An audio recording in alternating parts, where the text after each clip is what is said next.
Well, yeah, as Dorothy said, this is Palm Sunday, so we're gonna put a hold on Romans for just a week. I know, you're disappointed.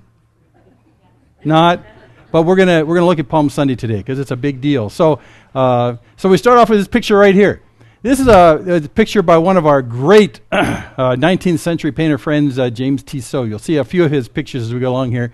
But this is Jesus walking away from Jerusalem over the Mount of Olives and on his way up to Bethany. So if you've been to Israel, you know that if you look off the east side of Jerusalem, downtown Jerusalem, off the east side is the Mount of Olives.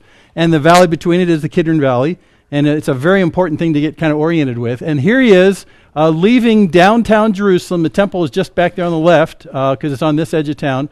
And he's coming up over the Mount of Olives and going over the top. And on the other side of the Mount of Olives, away out of eyesight from Jerusalem, is Bethany. So his friends, Mary and Martha and Lazarus, they're over there. So this is a picture of him doing that. Now, I show this today, not because this is what happened on Palm Sunday, but this is his view going back into town on Palm Sunday.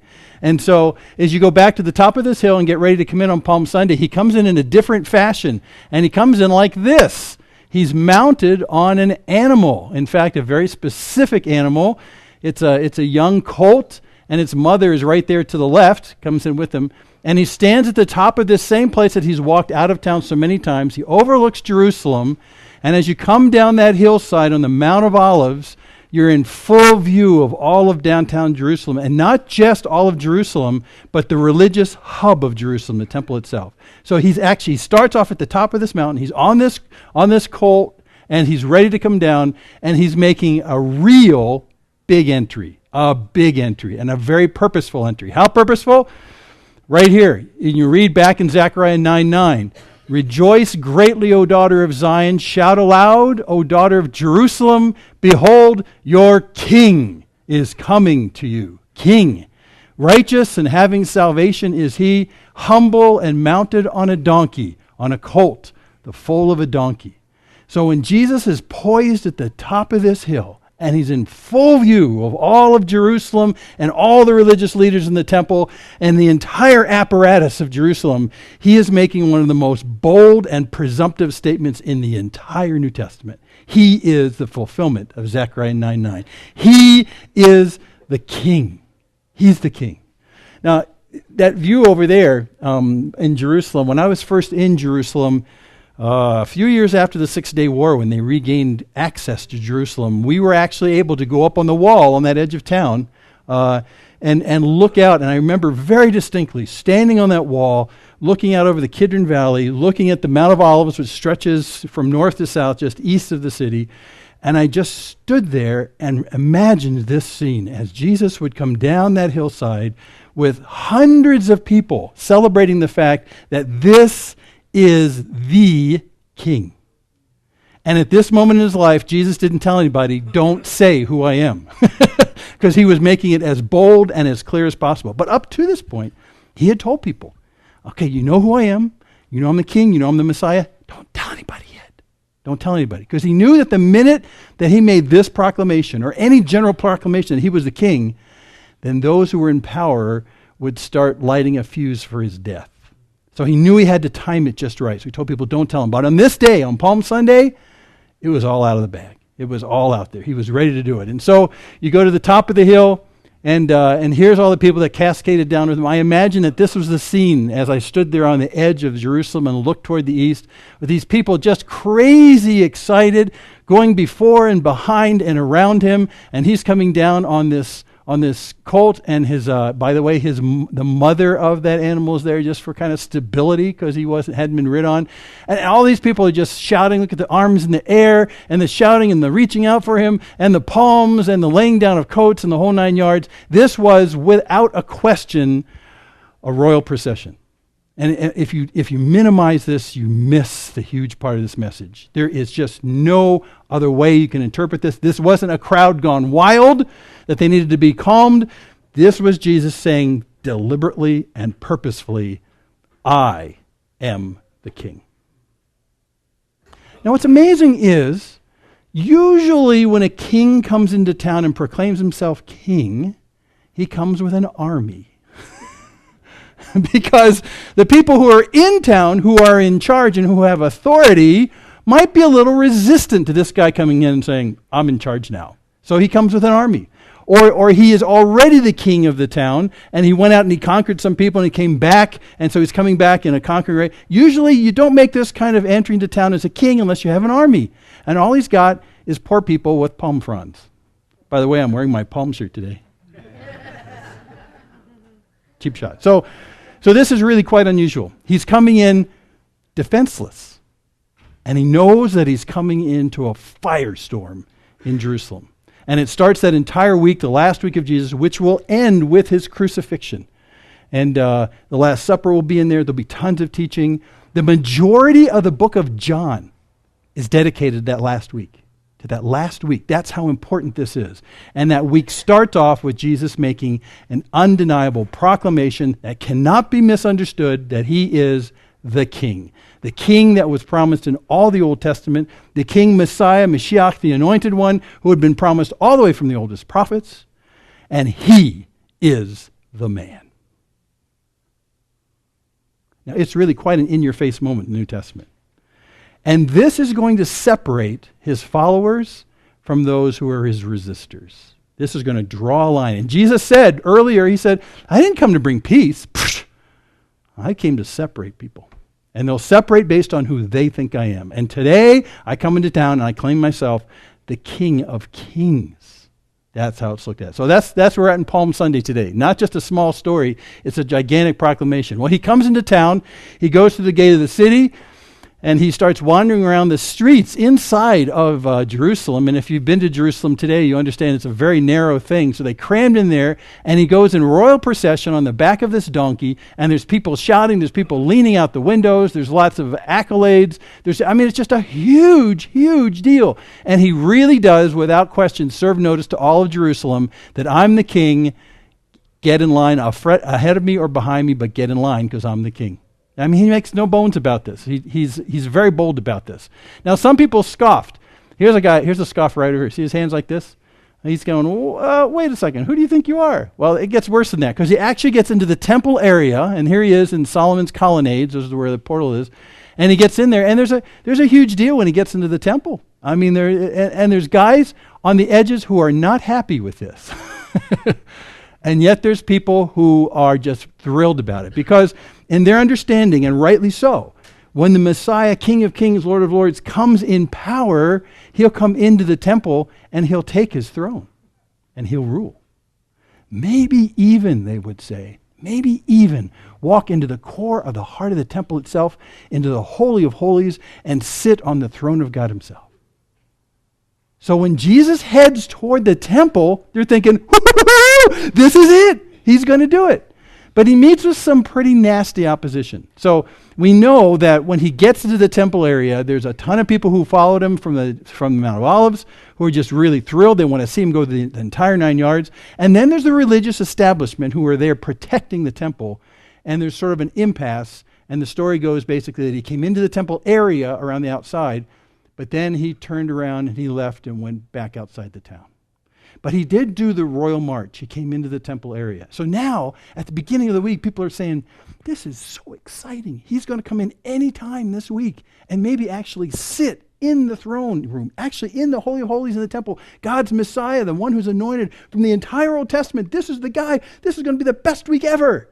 And so when Jesus would come back into the temple area day after day, Sunday and then Monday and then Tuesday, people, it was electric. They knew it was going to happen any second. And as this went on, the religious leaders who saw Jesus not as a king, but as an imposter at best, started to figure out, how can we best get rid of this guy? Because look at this momentum. Look at this momentum. If we don't do something, sooner or later, all the people will follow him. That's right. So they plot to kill him. In fact, they've been plotting to kill him even earlier than that. When he raised Lazarus from the dead, who lived right over the hill, they said, that's it. Not only do we need to kill Jesus, but we need to kill Lazarus. Because Lazarus is walking around telling people, I died and he raised me from the dead. No, that's just not really good for us. So there was a price on Lazarus' head, there was a price on Jesus' head, and now that he has a public visibility in Jerusalem during this week before Passover. The guys who resisted Jesus says, this is our chance. We'll take him down this week. Because look, he's just hanging out in public. This is incredible. We'll take him down. So that's the Passion Week before the crucifixion. So anyway, I was reading this and I was thinking, he comes in and declares himself as king. King of kings, Lord of lords, anointed one, HaMashiach, the entire 9 yards. I thought this week, did he ever talk about the kingdom when he was preaching for the 3 years before that? And if he did, what did he talk about the kingdom? Because after all, he's come in at the end of these 3 years of public ministry, and he's saying, so I'm the king. Did he talk about the kingdom? Whoa, a lot. And every time you talk about a kingdom, it presumes a king, and this is like the punchline to all of his kingdom talks. So I wondered, and this is what we're going to do this morning, I wanted to take kind of a survey of places where Jesus talked about the kingdom and himself as the king, and what qualifies someone to be a citizen of that king's kingdom. So, we're going to go hot and fast. You ready for hot and fast? And we're going to cruise through, and we're going to look at some kingdom passages Jesus talked about. We're going to make some comments. We're going to keep a list of what makes a citizen of this king, a citizen of his kingdom, and we're just going to cruise. You ready? Yeah. On your mark, you set? Yeah. Go. Okay, here we go. So, Palm Sunday. In fact, I went and I found out, the first words out of Jesus' mouth was this, and you find this both in Mark and in Matthew. Mark 4:17. From that time, Jesus began to preach. And the first thing out of his mouth? Repent, for the kingdom of heaven is at hand. The very first thing is the kingdom is now. It's it's at hand. That doesn't mean it's going to happen in 10 years. It means it's right here. How could he say that when the Romans were still in charge of Jerusalem? Well, because the king was here. A king's dominion, which is the contraction of kingdom, a king's dominion extends as far as people willingly submit to his dominion as the ruler. And so he's saying right off the bat, the kingdom of heaven is at hand. It's right now. Of heaven. The kingdom of heaven is at hand. So, yeah, and we'll get back to that in a second, because this is how he starts his ministry, and this is how he'll end his physical ministry, talking about this. So let's see what the citizenship is all about. We start in the Sermon on the Mount very early, Matthew 5 verse 3. Blessed are the poor in spirit, for theirs is the kingdom of heaven. And poor in spirit, by the way, means beggarly, actually. You're bankrupt of anything spiritual. You got no spiritual qualifications at all. I got nothing in the spiritual realm. Theirs is the ones who are intended to become citizens in this kingdom of heaven. And a few verses later in verse 10, he says, blessed are those who are persecuted for righteousness' sake, for theirs is the kingdom of heaven.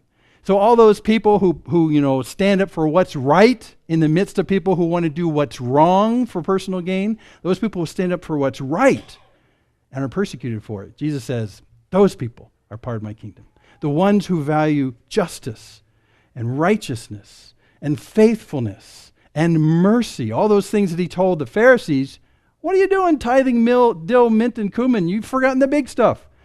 Like justice and mercy and faithfulness. You've missed that. So what Jesus is saying here is the people that are in my kingdom are the people who love that, and yet they're persecuted for it. You see it in movies all the time, especially movies where you have guys doing bad stuff, and then someone in the middle of doing all this bad stuff steps up and says, but you know what? That's not right. And of course, they're ridiculed. And the bad guys say, don't be such a Boy Scout, right? You stand up for righteousness, for what's right. Jesus says, those are my people. Those are my citizens, the ones who love justice and faithfulness and mercy. Those are my people, because that's right. That's right. So we start our list right here. Here's the kingdom citizens list, and I'll just start with these first two. People who know that they're spiritually bankrupt, that they got nothing. They got nothing. They have no presumption of having any spiritual qualifications at all. They're the citizens. And then secondly, the same people who are actually persecuted for standing up for good stuff, for goodness, for rightness, for justice. Those are my kind of people. So here's the beginning of our citizen list, okay? Right from the Sermon on the Mount. And there's more Sermon on the Mount right here in Matthew 5, verse 19. He goes on, therefore, whoever relaxes one of the least of these commandments and teaches others to do the same will be called least in the kingdom of heaven.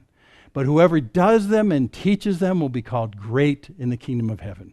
And he's talking about the law. And the law is a good statement of justice, of right and wrong, of the actual character of God painted into the flesh of mankind. This is the God of justice and righteousness and goodness. This is what it's all about. And Jesus says, listen, you relax a single one of those things, you're the least. You don't relax any of those. You stand up for those kinds of things. And the people who actually push toward having them be part of their lives. Remember in Romans, don't be just hearers of the law, but be doers. The people who just want it incorporated into all that they are, in their hearts and their minds, their actions, everything. Those are my kind of people. And so Jesus says here in this part of the Sermon on the Mount, those people are part of me. For I tell you, verse 20, unless your righteousness exceeds that of the scribes and Pharisees, you'll never enter the kingdom of heaven. And right there, a shudder went through the crowd. Exceeds? They're the pros. They're the only ones who know right from wrong. They've got the law. They've got all that kind of, they've been studying all the law stuff since they were little kids. They can tell you what you can and can't do on the Sabbath. And you're telling me that these professional guys who really do it the best, that I don't get in the kingdom of heaven unless I'm more than them? I think the crowd said, we're done here. Like, how can we do that? And of course, the Pharisees are standing on the side saying, yeah, that's right. That's a wait, what did you say? More than what we do? Are you kidding? And that's how much the citizens of this kingdom will love righteousness and goodness and doing what's right and being merciful. That is not giving to people what they deserve, and exercising grace in their love. That is giving them what they can't earn. Those are the people I want in my kingdom. Those are the people who love this law. Yes, they're in. So Jesus makes it very clear. The standard's high, but we still have to love it and not compromise on it. So for them, the citizens of this kingdom that the king comes in on Palm Sunday, they're the ones who honor righteousness, and they just love it. They love it. Now, if we stop right here and you say, so is that what you do? Do you love righteousness? Well, I think largely we would say yes. I mean, after all, doing good to other people is right. I go for that. But there are times in which you're surrounded by people doing incredibly evil things for very selfish purposes. I talked to someone just this week in the workplace who was telling me this happens at my workplace. How am I supposed to stand up to this when they're doing this kind of a thing? And it's just wrong. If I stand up for what's right, I'll lose my job. If I represent what's right, I'm not going to be part of the majority, I'll be part of the minority. So how can I do this? And that's a tricky question.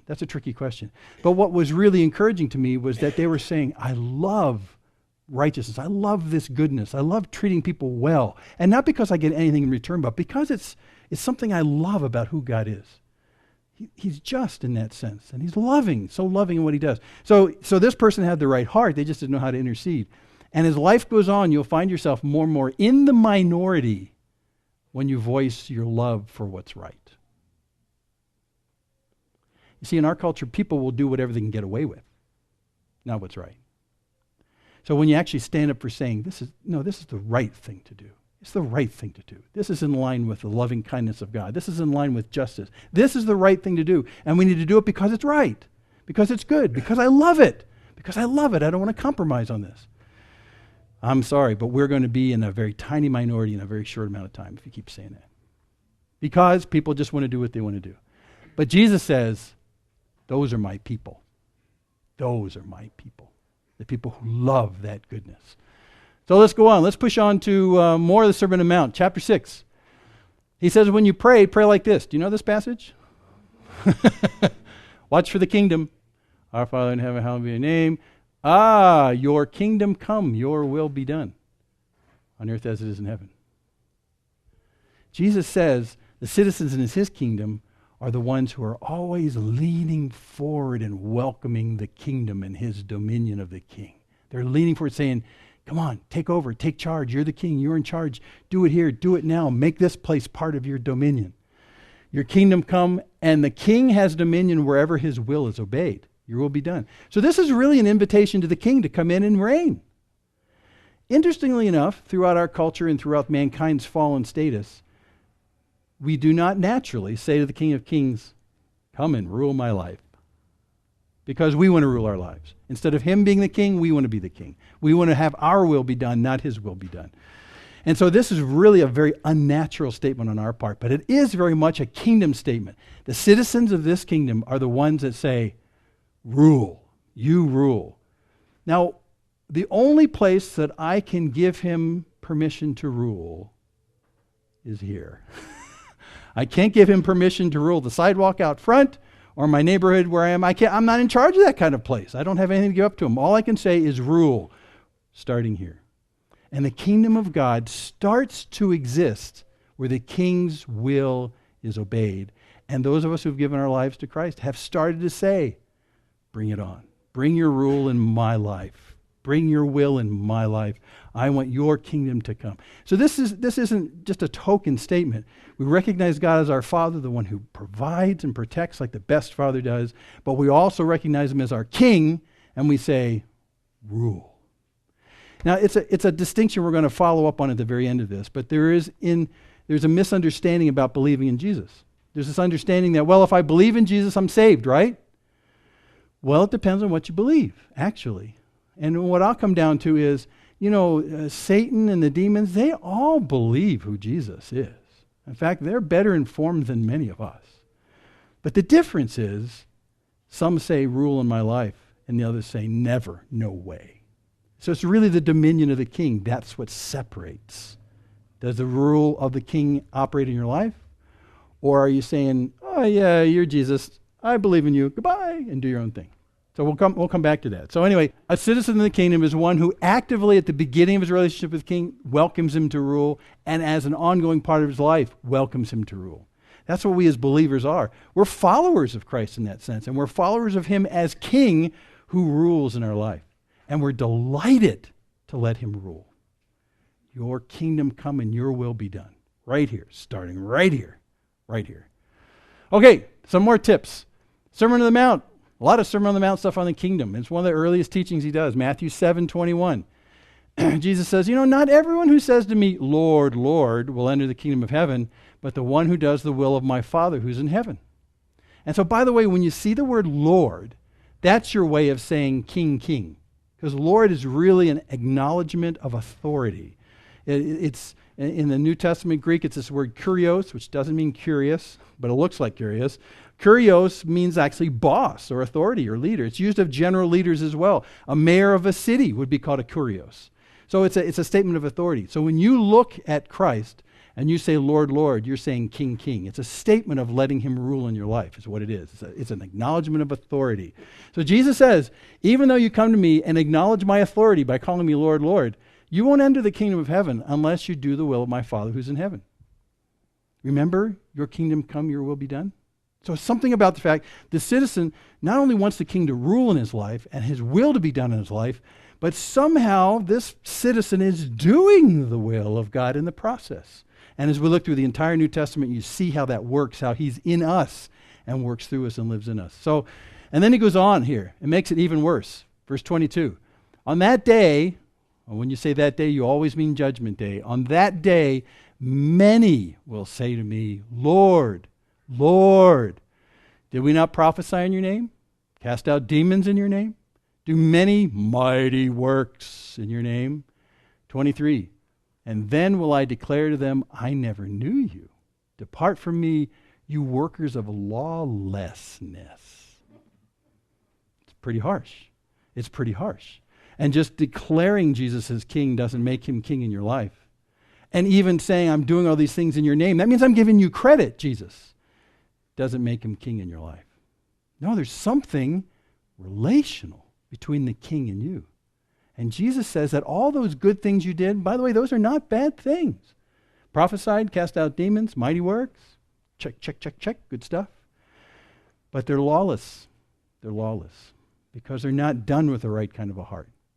I never knew you. So you're telling me that Jesus, who is part of the Godhead, doesn't know something about us?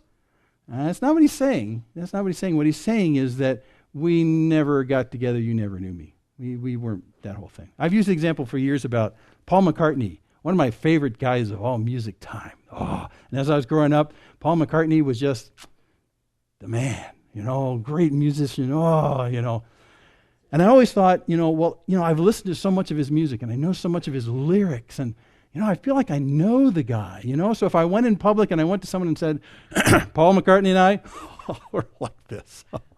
I just know him so well, I really do. And then if that person called my bluff and said, okay, let's fly to London and let's go knock on his front door. And you introduce me to him. And I get on the plane, we fly over there, we get to his front door, and I'm knocking on the door, and the door opens, and there's Paul McCartney. And I'll say, hi.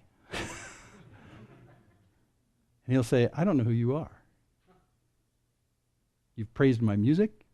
You know so much about me. I don't know you. And that's what he's talking about right here. There's a presumption that we know Christ when we read about him. But that's not what he's talking about. He's talking about actually coming to a two-way relationship, knowing. I never knew you. So they, from a one-way side, decided to do all this stuff and say, Lord, Lord, acknowledge your kingliness and all that kind of stuff. You're the authority. You're the man. You're on top. I did this in your name. But unless this relationship is here, it doesn't matter for anything. So on our citizen list, we add, you're not trusting in your own works, but these citizens are known of God. That is some relationship that's already started. We know each other.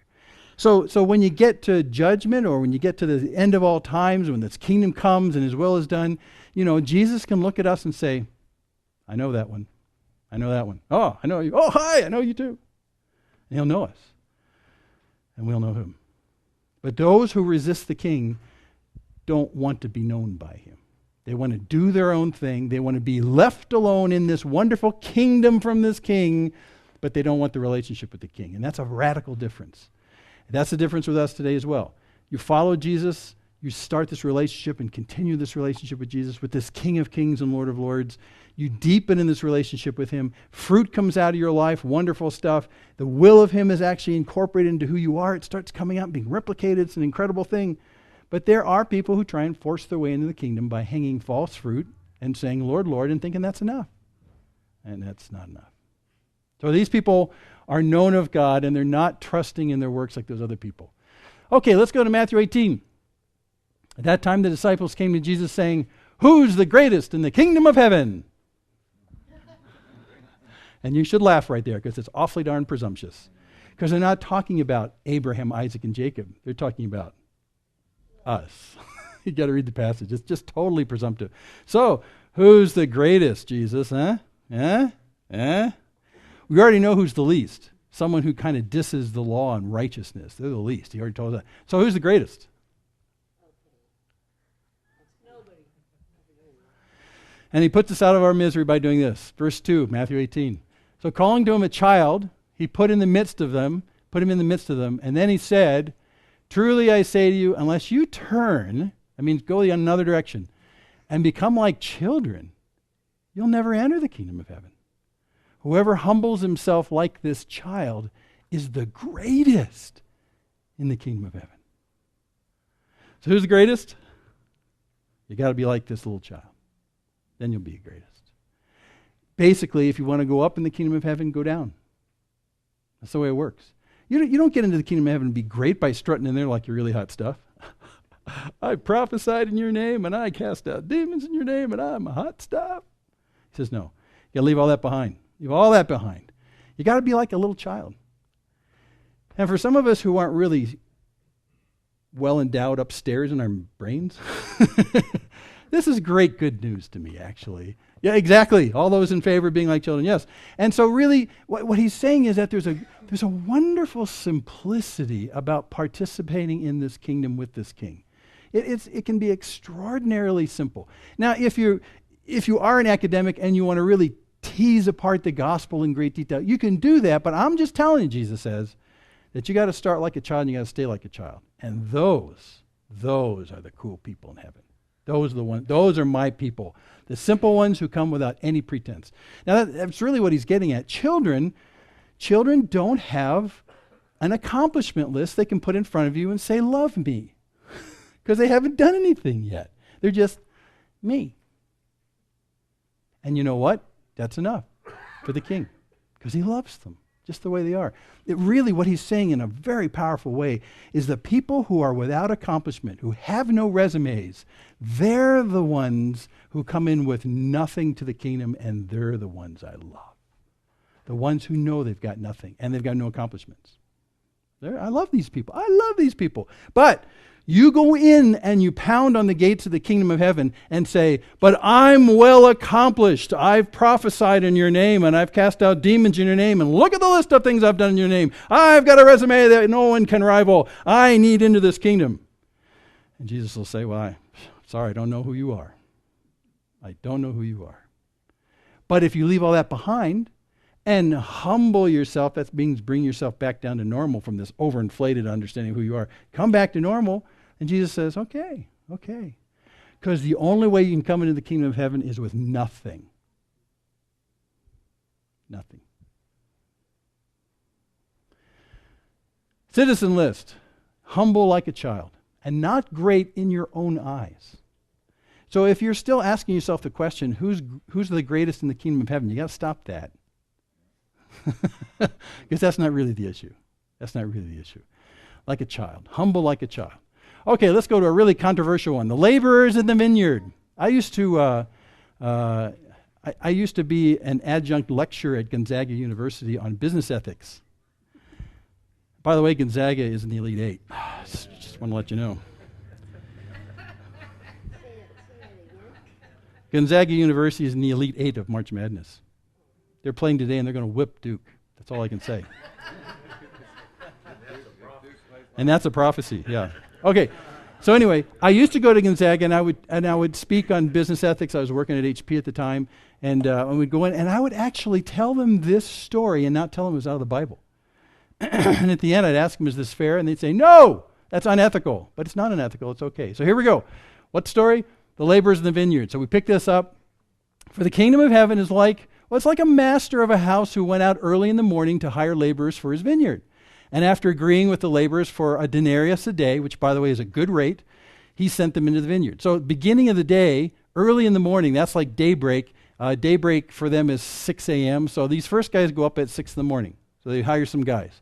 And then it goes on. The day goes on, verse 3, and going out about the third hour, he saw others standing idle in the marketplace, and to them he said, well, you go in the vineyard too, and whatever is right, I'll give you. So they went.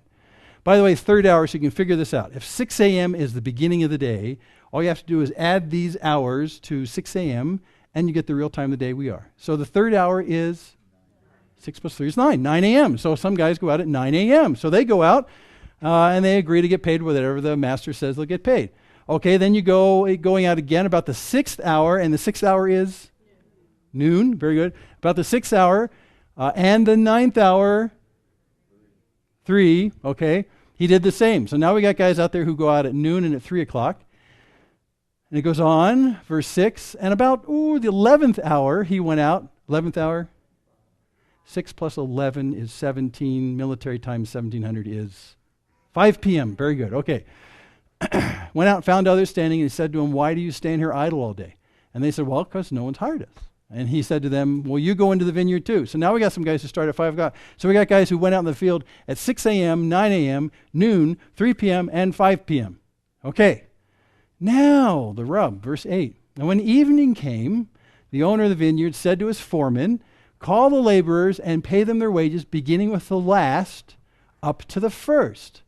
And so, verse 9, by the way, this is Matthew 20, verse 9, and when those hired about the 11th hour, the 5 p.m.ers, came, each of them received a denarius. And they're thinking, whoo, a whole day's wage, and I only worked an hour, probably, till dusk. Yeah, right. No unions. And so this is where it gets a little dicey. So he gets paid a denarius as the last end of the guy. Now, verse 10. Now, when those hired first came, and they were hired when? 6 a.m. When those hired first came, they thought that they would receive more. But each of them also received a denarius. These guys at the end of the line. And so a conflict, verse 11. So on receiving it, they grumbled at the master of the house, saying, hey. That's I added that. But these last guys worked only 1 hour, and you've made them equal to us who've borne the burden of the day and the scorching heat. Verse 13.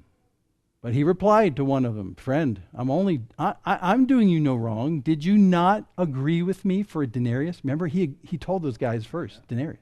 Didn't you agree to that? So take what belongs to you and go. I chose to give to this last worker as I give to you.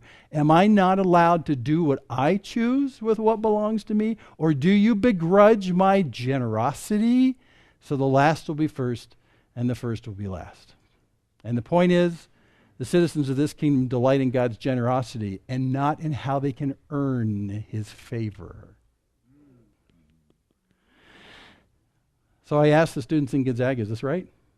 No, it's really unfair. The guys who worked all day should be given a lot of money.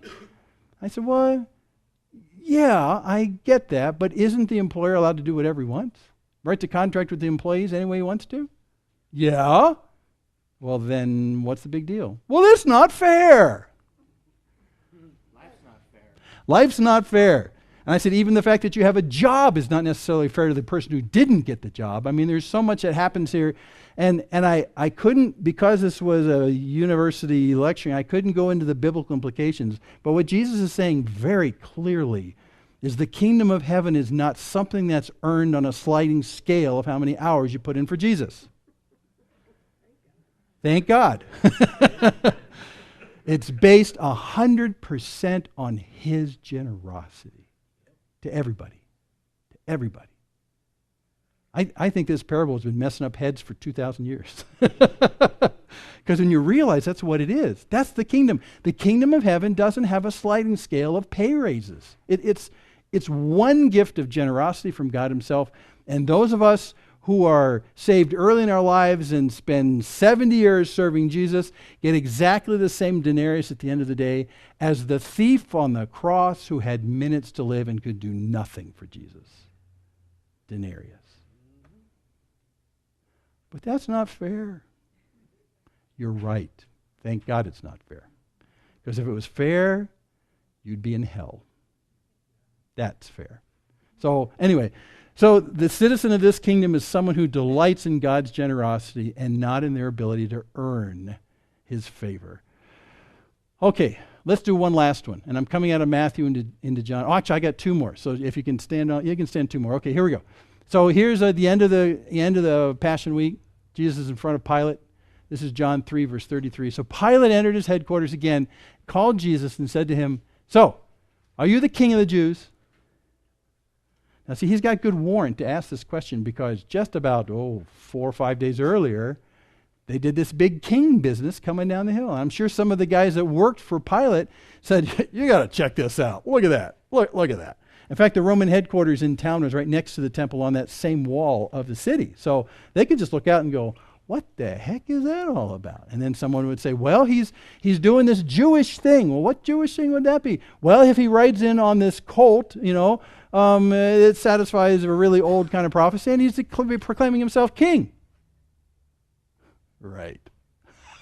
Sure he is. So here we go at the end of the week, and he says, "So, are you the king of the Jews? Really? Are you the king of the Jews? Are you this king?" And Jesus answers in verse 36, "Well, my kingdom's not of this world. If my kingdom were of this world, my servants would have been fighting." Remember, king comes in with his army, right? They would have been fighting that I might not be delivered over to the Jews. But my kingdom's not from this world. He is the king. That kingdom may start here in the realm of the dominion of our hearts. But in terms of an absolute rule, not quite yet. His kingdom's not of this world.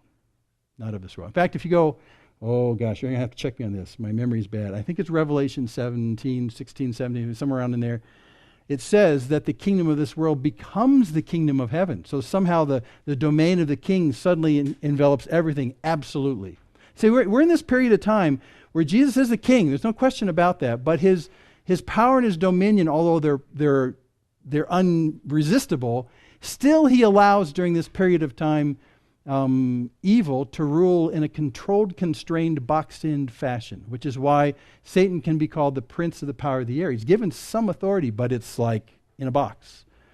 But there's a day coming where that allowing of that dominion and that power by these dominions and rulers and stuff like that he allows.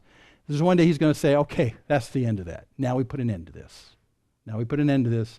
And you get to Revelation 17, and the kingdom of this world has now become the kingdom of heaven as well. It's absolute. So there is a day coming where the king, who rightly can rule and rightly can judge because he owns the place, is going to say, if you're with me, you're okay. If you're against me, you're out of here. You're out of here. And his rule will be absolute. There'll be no more toleration of evil. That's the end. And so that's why we say at that point, if your life now and up to that point is engaged in embracing evil for your life, evil's going and you'll go with it. If that's what you're embracing, it'll go.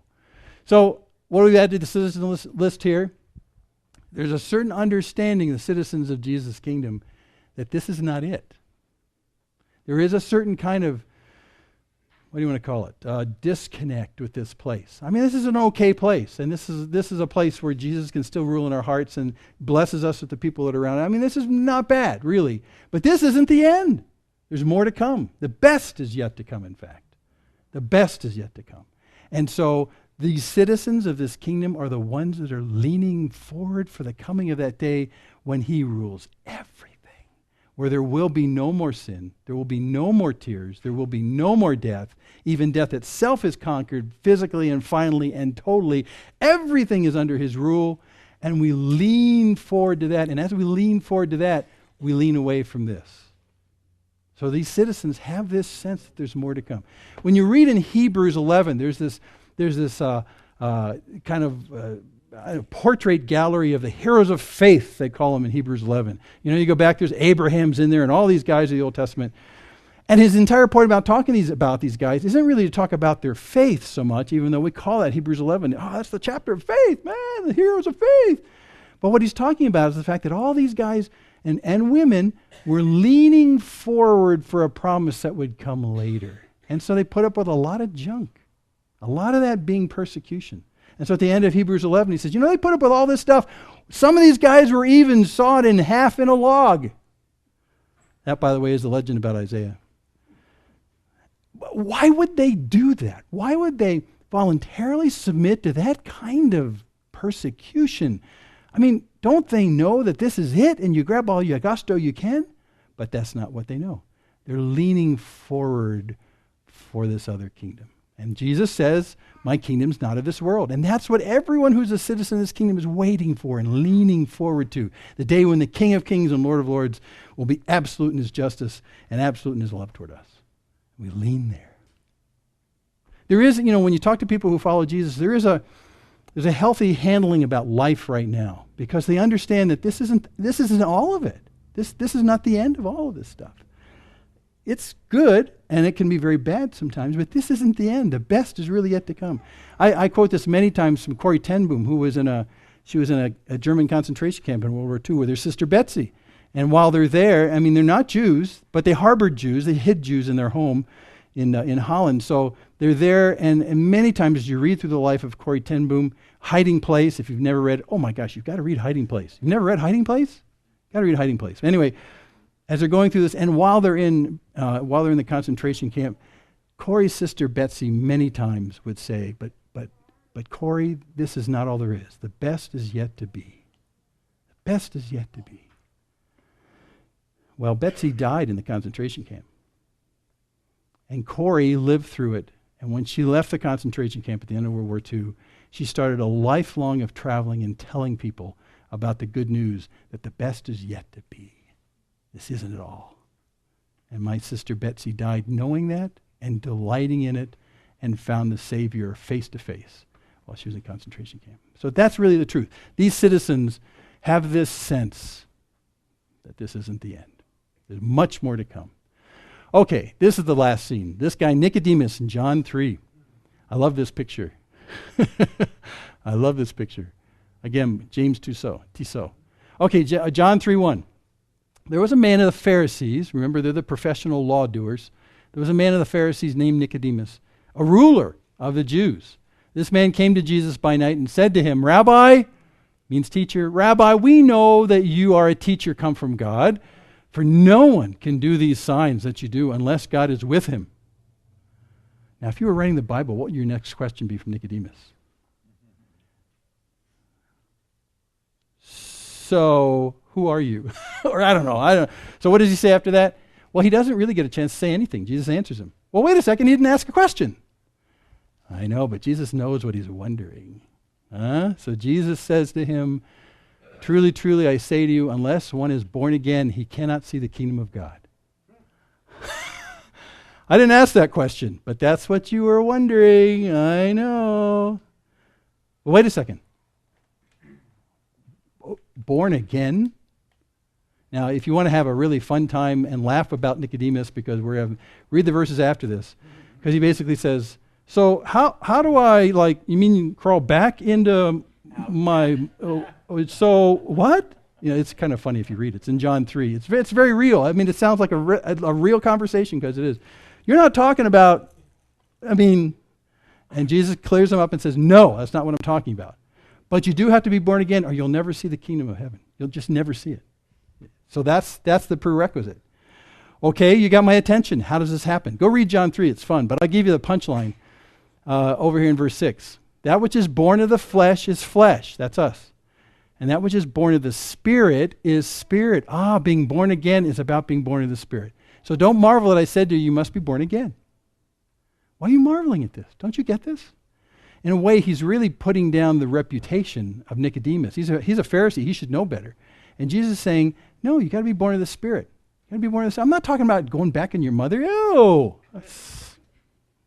But it's necessary. You must be born again. So here we have these lives that we live. We were born of the flesh. We're born of a mother, every single one of us, by the way. Born of a mother. And then you build a life and a reputation and accomplishments and achievements and become Pharisees and leader of the Jews. And you've got all the medals to prove it. Jesus says, you got to start over. What do you mean start over? I've accomplished quite a lot. I have a reputation. I'm well known around here. And I'm coming to you in the secret of night because I don't have the guts to see you in the daytime. But anyway, I think you're really something. Jesus says, you know what? You got to start over. You got to start over. And this start over, this do-over, is not a rebirth of physical. It's a birth of the spiritual. There's a spiritual you, Nicodemus, that's got to be reborn. It's got to start. And it comes from the Spirit. How does that work? Jesus says, verse 8, the wind blows where it wishes and you hear its sound, but you don't know where it comes from or where it goes. And so it is with everyone who's born of the Spirit. You can't see the Spirit. You can't tell what it's going to do next, but you see the leaves fluttering from the breeze, and you know that it's there and it's doing something. And this is exactly how it's working in the lives of those who are the citizens of my kingdom. The Spirit comes, and it blows the branches and the leaves of their lives, and they are reborn through that Spirit. So, if I was Nicodemus at this point, I'd say, so how do I do that? How do I cooperate with this plan where the Spirit blows around and become born again? What do I have to do? Do I need to go to the temple and do some special sacrifices that invites the Spirit into my life? Here, I'm going to kill this ox and we're going to have it and the Spirit will come and I'll be born again. What do I do? And Jesus is saying right here, nothing. You do nothing. You do nothing. You don't do anything special. But this is John 3:8, and in John 3:16, he says, God loved the world so much that he gave his only Son, that whoever believes in him won't perish, but have everlasting life. That's that kingdom. That's the context. So what does Nicodemus have to do? What do we have to do to become citizens? Believe that Jesus is the King of Kings and the Lord of Lords, HaMashiach, the Messiah promised from the Old Testament, the one whose kingdom is not of this world, who loves you with a love so great that sacrificially died on your behalf because he wants you that badly to be in his kingdom, but you don't qualify. But he's going to make it happen anyway. And that's it. That's it. And then the Spirit comes in a way we can't totally explain and starts a new life inside here. And we can't see it happen. Not any more than you can see the air moving around. You can't see it happen. But you know what? The effects are as real as the rustling of leaves on a tree because something starts to shift. something starts to happen. Something starts to move in your life. Something in your heart starts to love him more than you ever thought you could possibly love him anymore. Suddenly you're transformed into actually doing the will of God and not just appreciating that he's the king. I mean, how does this all happen? Well, I don't totally know. But it's the Spirit that does it. And he's blown into a lot of our lives. This is why in the Old Testament the word for the Holy Spirit is the same as the word for the air. We live in the midst of a sea of air. There's nowhere you can go really that you're not going to find this air. And yet that air does not do you any good unless you make it part of you.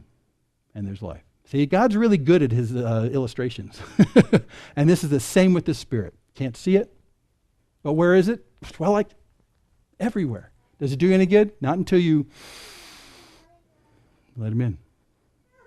And then he starts a new life. And the life of the flesh just doesn't make that much difference anymore. And he's the one that brings that new life. Okay, we got to wrap this up. So the end of our citizen list, these are people that are born of the Spirit. They're born of the Spirit. So if we recap this, and this is about half the ones I could find where Jesus talks about the kingdom, and we did a lot of them.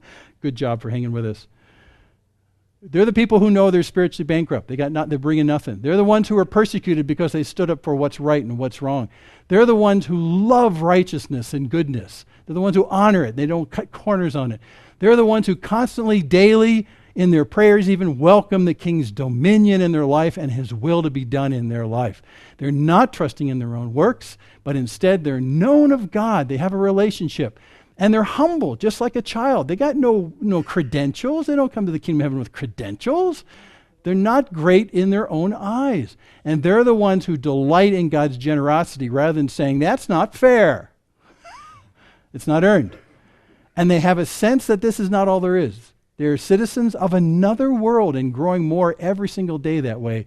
And they're the ones who have experienced this miracle of being reborn. And so when Jesus comes into Jerusalem on that Palm Sunday, they're remembering all these things. These things are ringing in their head. And they're saying, this is that king. This is that king who invites us to his kingdom. I have to be like a child. I have to be without credentials. I have to lean forward to this kingdom that he's bringing. I have to know, I remember all these things. He is that king.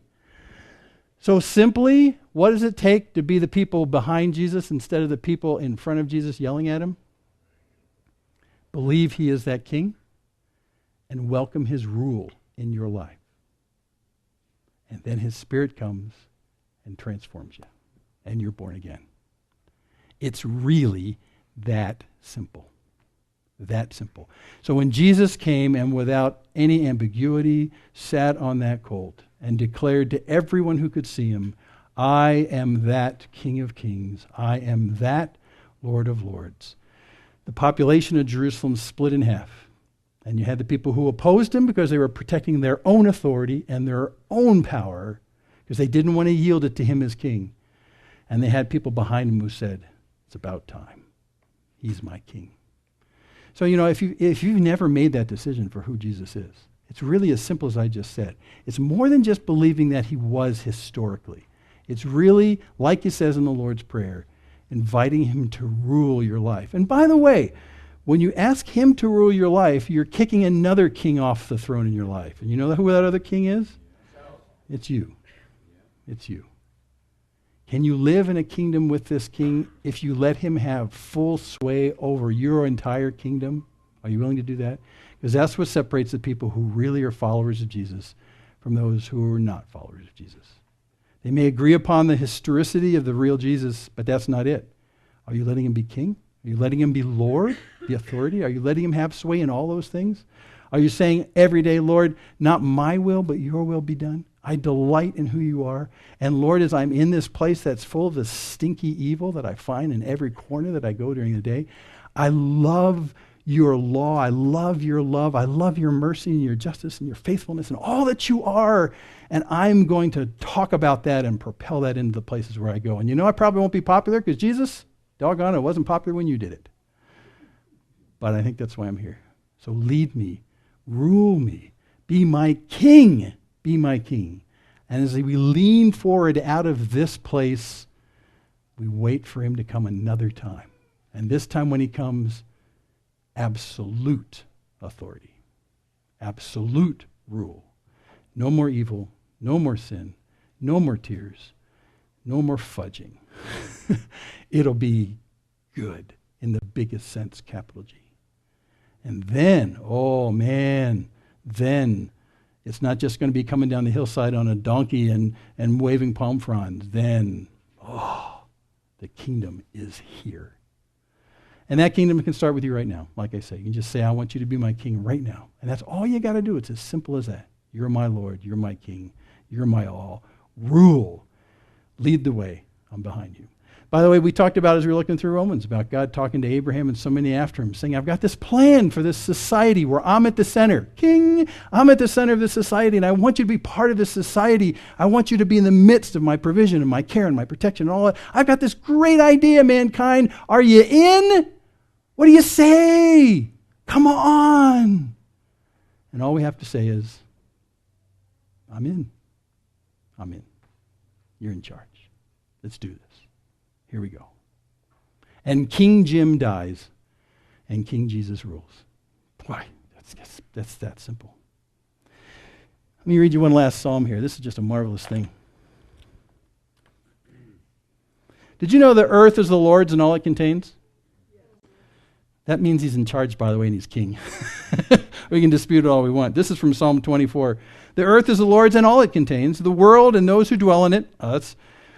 He's founded it upon the seas. He established it upon the rivers. This is his place. He built it. He built it. Verse 3, who may ascend to the hill of the Lord, and who may stand in his holy place? That is, who can come near to this great king? He who has clean hands and a pure heart. Yes. Who has not lifted up his soul to falsehood. That's not loving righteousness. Or those who've sworn deceitfully to get their way. He shall receive a blessing from the Lord and righteousness from the God of his salvation. Who's the God of our salvation? Jesus. Verse 6, this is the generation of those who seek him, who seek his face. Even Jacob. That's the leaning forward for his kingdom, who seek him. And then at the end of the psalm, he uses kind of a metaphor of you being a city with gates that let in people. Who are you going to let into the city of your heart? Who did Jim let into the city of his heart? He let this King Jesus come in procession, just like this. And so he ends the psalm that way. So think that way. The gates to the city of who you are. 7, lift up your heads, O gates, and be lifted up, O ancient doors, that the King of glory may come in. Who is the King of glory? He's the Lord strong and mighty, the Lord mighty in battle. So lift up your heads, O gates, lift them up, O ancient doors, that the King of glory may come in. So who is the King of glory? The Lord of hosts. He is the King of glory. Okay, let's quit. Lord, you have indeed come into our gates, and we've never been the same ever since. Never been the same. We delight to wake every day and say, rule in our hearts. May your will be done in everything that's about us. Lord, it is our delight on a daily basis to yield this throne that we so easily retake and sit upon, and to come to you and say, you rule. And Lord, it's not an empty request, because we understand some important things about you. We know that your love for us is beyond measure. We know that your care for us is more than we'll ever totally wrap our arms around. We know that you loved us so much that you died for us. And that even while we were still rebelling and sinning, you died for us. We know a lot about your love. And we know some about your power and your might and your ability to follow through with your love on our behalf. We know some about that too.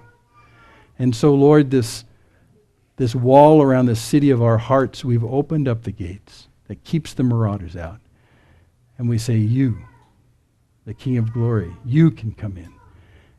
And you've taken and sat on the throne of our hearts. And wow, life has never been the same. As you provide for us, as you care for us, as you lead us, as your will is done in and through us. And Lord, all we have to do is be citizens and delighted to be called yours. So Lord, I pray also for those who are just sort of catching this finally and sort of getting this, That here's this God who loved us from the beginning of the universe, who's been waiting with great anticipation and eagerness for us to open the gates of our walled city and let the King of Glory in to rule and to reign. And Lord, I pray that through your Spirit, you'd give them an understanding of why that's such good news, and about how immense your love is for them, and how much you desire that they be part of this great plan of the kingdom of heaven and of its wonderful King. So Lord, you do amazing things. You've called us to yourself, and you've made these things known to us, and we're delighted by that. And we pray that as we walk in the places you take us through the week, that on the tips of our lips and on our fingertips of what we do, we would be able to walk and talk about the great goodness of our God and the immense loving kindness he has for us, and the plan he's put together that we too can be citizens in this great plan. You're so good to us. You are so good to us. And we will always be in your debt and delighted to be so, because we love your generosity. So we thank you for this in Jesus' name. Amen.